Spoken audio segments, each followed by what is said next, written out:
जय हिंद साथियों, वंदे मातरम, भारत माता की जय। आप सभी को साधुवाद, आशीर्वाद। सांझ की बेला है। अब कुछ ही समय के पश्चात सांझ हो जाएगी, शाम हो जाएगी, सूर्य अस्ताचल पर चला जाएगा, अंधेरे का साम्राज्य छाएगा। फिर चंद्रमा आकाश में आकर के हमें रोशनी देने का प्रयास करेगा। हम उस रोशनी में सामने वाले की हरकतों को देख नहीं पाएंगे, लेकिन गतिविधियों पर नजर तो अवश्य रख पाएंगे। संसार की यही परिक्रमा है, संसार की यही लीला है। अब आकाश में सूर्य है और सूर्य की रोशनी में हम संसार की हर गतिविधियों पर नजर डाल सकते, देख सकते हैं। लेकिन जैसे ही सूर्य का अस्त होगा, यहां पर अंधेरा और तमस का साम्राज्य छा जाएगा पूरे विश्व में। लेकिन इसका अर्थ यह नहीं होता कि अंधेरा तमस जब समाप्त हो जाएगा, अंधेरा और तमस का साम्राज्य जब होगा, तब सूर्य की रोशनी प्राची से अवतरित नहीं होगी। यह मिथ्या कल्पना है। अवश्य कल पुनः सूर्य उदय होगा। देख रहा हूं वर्तमान में हमारे सनातन संस्कृति के रक्षक स्वामी यति नरसिंहानंद सरस्वती जी के बारे में बहुत सारी विभत्स टिप्पणियां, धमकियां मैं देख रहा हूं सोशल मीडिया के माध्यम से, न्यूज चैनलों के माध्यम से, जो लोकल चैनल है उनके माध्यम से। कुछ मौलाना, कुछ मुसलमान, कुछ एक मुसलमान विधायक सरेआम सरकलम करने की धमकी देता है यति नरसिंहानंद सरस्वती को। यह सब्जी है क्या वो जो तुम तोड़ दोगे उन्हें? साधु संतों के चक्रव्यूह में फंसने का प्रयास मत करना। अपनी राजनीति मंदिरों में मत घुसने देना। वो विधायक कहता है, मैं नहीं जानता उसको, वो कौन है, लेकिन वो कहता है, उसका स्टेटमेंट अभी मैंने इस समय देखा, इसीलिए मुझे बड़ी पीड़ा हुई और इसीलिए मैं लाइव के माध्यम से मैसेज देना चाहता हूं उस विधायक के पास। तूने कहा मंदिर हमारे पूर्वजों की निशानी है। सत्य कहा तूने कि ये पूर्वज तुम्हारे पूर्वजों की धरोहर है। मंदिर डासना का ये तुम्हारी पूर्वजों की धरोहर है, इसमें कोई दो राय नहीं है। सत्य कहा तूने और इस सत्य को स्वीकारते हैं हम। डासना के वो मान यति नरसिंहानंद सरस्वती भी इस बात को स्वीकारेंगे कि वो धरोहर यति नरसिंहानंद की नहीं है, वो धरोहर तेरी है। तो तू कौन है? तेरा बीज अगर 5-6 पीढ़ियों के पीछे जाकर के अगर देखता है तू, तो यही होगा कि तू हिंदू है और तू कहता है कि मेरे पूर्वजों की वो धरोहर है, अर्थात तुमने स्वीकार कर लिया, एक्सेप्ट कर लिया कि तुम हिंदू हो। वो नरसिंहानंद सरस्वती की प्रॉपर्टी है, वो वहां के महंत है, वो वहां के मालिक है, वो जो चाहे वहां कर सकते हैं। और वो हिंदुस्तान की संस्कृति के एक अविभाज्य घटक है, जिस प्रकार के तुम अपने आप को मानते हो। नरसिंहानंद सरस्वती जी का मंदिर है, वो उनका आश्रम है, वो जो चाहे वहां पर कर सकते हैं। अपने आश्रम पर संवैधानिक उनको पूर्ण रूप से अधिकार है। वो चाहे वो लिख सकते हैं, वो किसी का भी नाम लिख सकते हैं, तुम्हें आपत्ति की आवश्यकता नहीं है। और वो आपत्ति दर्शाना अर्थात तुम्हारी बौखलाहट और तुम्हारा डर दर्शाता है। तुम्हें ये मत समझो कि स्वामी यति नरसिंहानंद सरस्वती अकेला है वहां डासना में, उत्तर प्रदेश में तो नहीं, पूरे भारतवर्ष का सन्यासी उस यति नरसिंहानंद सरस्वती के साथ खड़ा मिलेगा। अगर थोड़ा सा भी तुमने चूचपाट करने का प्रयास किया तो यह आचार्य सूर्य सागर गुजरात से निकल करके डासना मंदिर पहुंचेगा। तुम ज्यादा हवा में मत उड़ो और ये मत कहो कि हम मंदिर में जाएंगे। विधायक, तेरी हिम्मत है, तू विधायक है ना, तू घुस करके दिखा मंदिर में। मंदिर हिंदुओं की प्रॉपर्टी है। जिस प्रकार तुम्हारे मस्जिदों में हम हिंदुओं को प्रवेश नहीं दिया जाता, किस आधार से तुम उस डासना के मंदिर में घुसने का दुस्साहस करेगा? अगर तू दुस्साहस करेगा तो परिणाम भी भुगतना पड़ेगा। क्योंकि इतना याद रखना, हिंदुओं ने चूड़ियां नहीं पहनी है। वो हिंदू कांग्रेस का हिंदू नहीं है, कांग्रेस के शासित प्रदेशों का वो हिंदू नहीं है। ये हिंदू हिंदुस्तान का वर्तमान जीता जागता जिंदा हिंदू है। वहां अगर वो महंत पार्टी बोर्ड लिखते हैं बोर्ड पर कि यहां मुसलमानों का प्रवेश निषेध है, तो निषेध था, है और रहेगा। तुमने कहा कि वो पार्टी, वो बोर्ड मिटा करके रहेंगे। अरे पहले तुम शिया सुन्नियों के जो तुम्हारे अंदर नफरत का बीज है, उसको तो तुम पहले हवा दो, पहले उसे तो सॉल्व करो, फिर उसके बाद हिंदुओं के अंदर कटाक्ष करने का प्रयास करना। डिबेट करने की क्षमता नहीं तुम्हारे अंदर और तुम धमकी दोगे उस सन्यासी को, तो ये मत समझना कि वो सन्यासी अकेला है वहां। उस सन्यासी के साथ पूरा भारतवर्ष का सन्यासी खड़ा रहेगा। और सबसे पहले ये आचार्य सूर्य सागर गुजरात की भूमि वडोदरा से आह्वान करता हूं, चैलेंज करता हूं, ये सन्यासी यति नरसिंहानंद सरस्वती के साथ खड़ा रहेगा। मेरा हर शिष्य उनके साथ खड़ा रहेगा। नरसिंह सरस्वती को तुम क्या नरसिंह जानते हो? यह शब्द क्या है? इस शब्द की ताकत तुम्हें पता है? ये क्या है? नरसिंह अवतार के बारे में सुना है तुमने? उसे बुजुर्ग समझने का चेष्टा मत करना, उसे बूढ़ा समझने की चेष्टा मत करना। शेर बूढ़ा होता है ना, फिर भी वो शेर होता है। मरा हुआ शेर भी शेर होता है। उसके पास जाने की हिम्मत कोई नहीं कर सकता। हिंदुओं को चैलेंज करने की जो तुम्हारी बार बार जो बौखलाहट है ना, इसे अब तुम्हें दबाना होगा। फिर कहते हो हम लोग खतरे में है, खतरे में नहीं आओगे तो और कहाँ आओगे? क्या होगा तुम्हारा? जो भी है, मैं तेरे बारे में ज्यादा जानता नहीं और मैं तेरा नाम भी नहीं जानता। तू है कौन? और मुझे तेरा नाम जानने के बावजूद भी अगर मुझे पता चलता तो लेने की जरूरत नहीं तेरा नाम। बस अपनी मर्यादाओं को उल्लंघित करने का प्रयास मत करना। ये मत समझना कि तुम पीछे से वार करना जानते हैं तो हम भी पीछे से वार करना जानते हैं। जैसी करनी वैसे भरनी, ये शब्द हम अब परमात्मा के अधीन नहीं है कि परमात्मा ने ये शब्द दिया है जैसी करनी वैसी भरनी। नहीं, टिट फॉर टैट, जैसा तुम बीज बोओगे उसी प्रकार से हम भी तुम्हें फल देने की चेष्टा करेंगे। तुम पीछे से वार करोगे, हम भी पीछे से ही वार करेंगे। वो गया वो समय कि हम सामने से लड़ाई करेंगे, नहीं करेंगे हम लड़ाई। और जितने भी हिंदू जुड़े हुए हैं, सिर्फ यति नरसिंहानंद सरस्वती ही एक अकेली मूर्ति नहीं है। सन्यासी हर व्यक्ति जो भी है, सन्यास के पीछे की भावना मत देखो, उसके कर्तृत्व को मत देखो। वो हिंदुस्तान की सबसे बड़ी संपत्ति है, वही उसी दृष्टि से तुम्हें देखना होगा।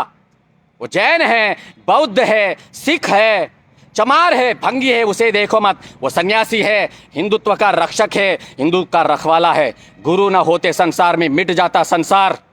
अगर तुम्हारा गुरु सुरक्षित न रहेगा तो तुम्हें कहीं और ठोर नहीं मिलने वाली। यति नरसिंहानंद सरस्वती के साथ याचार्य सूर्य सागर खड़ा है और रहेगा, और यति नरसिंहानंद सरस्वती के साथ अब हर हिंदू खड़ा रहेगा।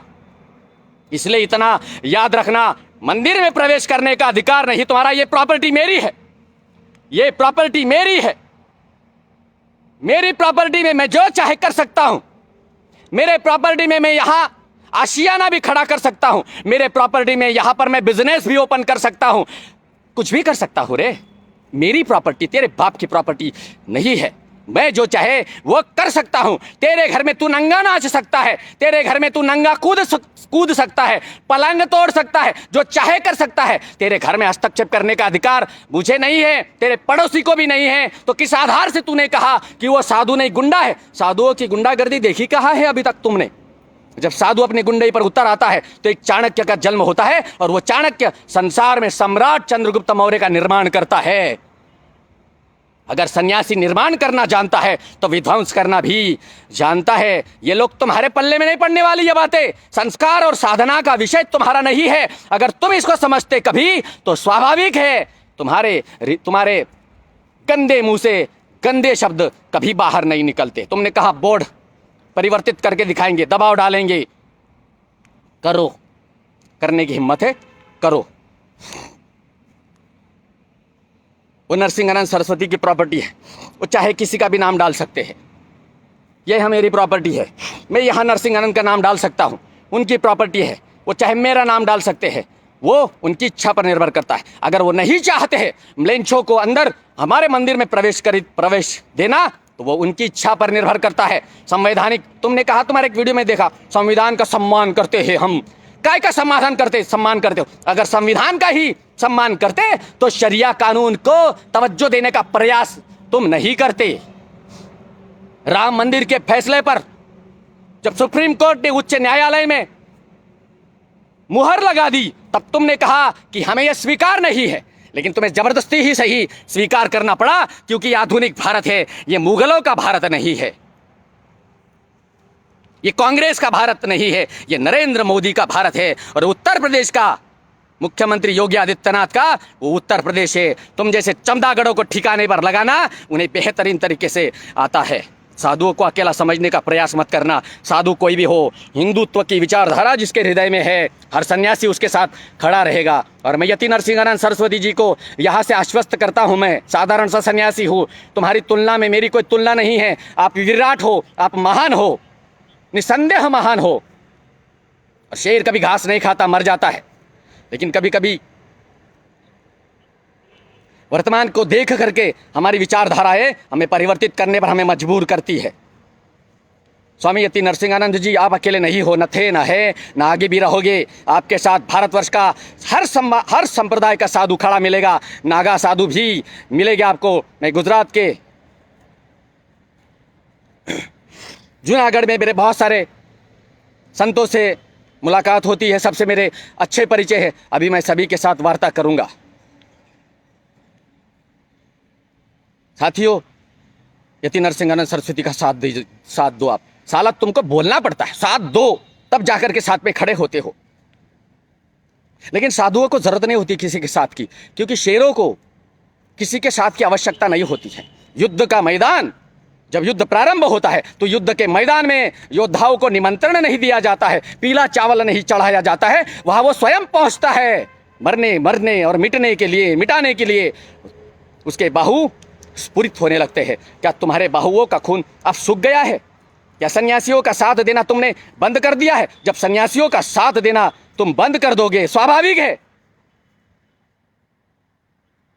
आपको बीजेपी की चूतिए। साले तू मेरे बारे में जानता क्या? टिकट चाहिए बीजेपी की। बीजेपी से टिकट नहीं चाहिए। बीजेपी को हमारी जरूरत है, इस देश को हमारी जरूरत है, इस हिंदुस्तान को हमारी जरूरत है, और हमें हिंदुस्तान की जरूरत है। इसलिए यहां पर गुतियापा मत करना, अपनी औकात के अनुसार कमेंट करना, वरना तुम्हें जवाब देना आता है, हमें दोनों तरह से आता है। इसलिए अपनी औकात के अनुसार ही अपना नंबर दीजिए। क्यों अपना नंबर क्यों दे? लिख लो, मेरा नंबर यहां डाल दो, कोई अपना नंबर दो। अबे तुम्हारे बापा का नौकर नहीं मैं, चाहे कोई मेरा अपना ही क्यों ना हो, नंबर दो गुरुजी। अरे ये कोई सभ्यता है? तुम्हें नंबर चाहिए तो तुम अपना नंबर यहां मेंशन करो, ये मेरा नंबर है, हम खुद कॉल कर लेंगे तुम्हें। ये ऑर्डर देना होता है सन्यासी को, गुरुदेव आपका नंबर दीजिए हमें। गुरुदेव का नंबर सबके पास है। याद रखना, साधु संतों को उंगली नहीं की जाती, और उंगली कर दी गई है डासना मंदिर के सन्यासी को। अब अपनी मर्यादाओं के बाहर जब तुम फड़फड़ाओगे तो तुम्हें परिणामों का सामना भी करना पड़ेगा। जय हिंद साथियों, वंदे मातरम, भारत माता की जय। किसी की भावनाओं को ठेस पहुंचाना मेरा धर्म नहीं है, लेकिन देश के गद्दारों को और मूर्खों के भावनाओं को ठेस पहुंचाना धर्म है मेरा। अगर कोई मेरा अपना है शिष्य और मूर्खता करेगा तो भी उसके साथ में वही व्यवहार करूंगा जो एक शत्रु के साथ किया जाता है। 1000 शत्रुओं के साथ उठना बैठना जीवन का प्रतीक है, लेकिन एक मूर्ख शिष्य को साथ रखना मृत्यु का प्रतीक है। इसलिए मूर्ख शिष्य दूर रहे मुझसे। रही बात डासना मंदिर की, डासना मंदिर जैसा पहले था आज है और वैसे ही आगे रहेगा। तो ये विधायक, क्या नाम था उस लकड़बग्गे का, मैं नहीं जानता, कहा कि यहाँ तो सारे के सारे हिंदू मुसलमान मिलजुल करके रहते हैं। हमें पता है तुम कितने मिलजुल करके रहते हो, मिलजुल करके तुम रहो। जो गद्दार तुम्हारे साथ हिंदूवादी विचारधारा को छोड़ करके तुम्हारे तलुए में पड़ा हुआ है, उसे हम हिंदू मानने को राजी नहीं है। तो डासना मंदिर के उस तख्त को, उस चित्र को, उस पर लिखे हुए जो भी स्लोगन है, उसको परिवर्तित करने का दुस्साहस कोई भी ना करे, कोई भी नहीं करे, चाहे कोई भी हो। जय हिंद, वंदे मातरम।